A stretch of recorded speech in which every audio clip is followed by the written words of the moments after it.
तर इथे आपलं मेथीचं आळण तयार आहे, तुम्ही पाहू शकता. गरम गरम भातासोबत, भाकरीसोबत आणि भाताबरोबर तर खूपच छान लागतं हे. पोळीसोबतही छान लागतं. तर झटपट होते. तर नक्की करून पहा. आपण लवकरच भेटणार आहोत सावजी तडका नागपूरमध्ये एका नव्या रेसिपीसोबत. तोपर्यंत मस्त खा, खुश राहा, आनंदी राहा आणि सर्वात महत्त्वाचं म्हणजे खात राहा. नमस्कार. मेथीची भाजी स्वच्छ धुवून घ्यायची. चाळणीमध्ये पाणी निथळ ठेवायचं.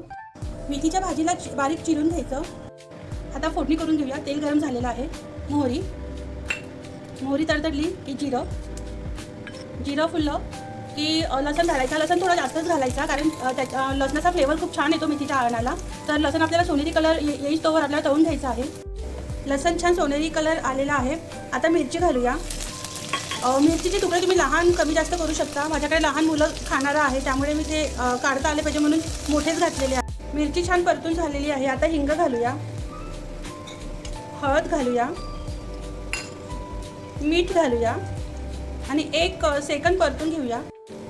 बारीक चिरलेला टोमॅटो छान मऊ येत तोवर आपल्याला शिजून घ्यायचा आहे. टमाटर आपला मऊ झालेला आहे.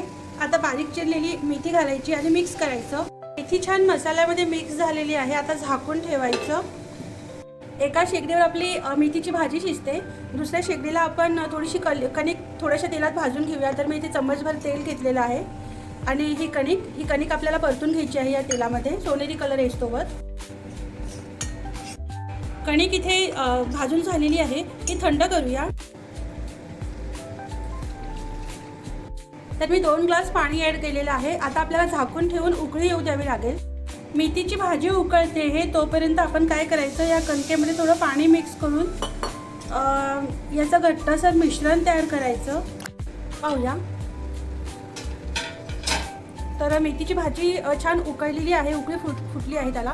आता काय करायचं, हे जे कणकेचं मिश्रण आहे ते ॲड करायचं आणि याला परत एक उकळी काढायची.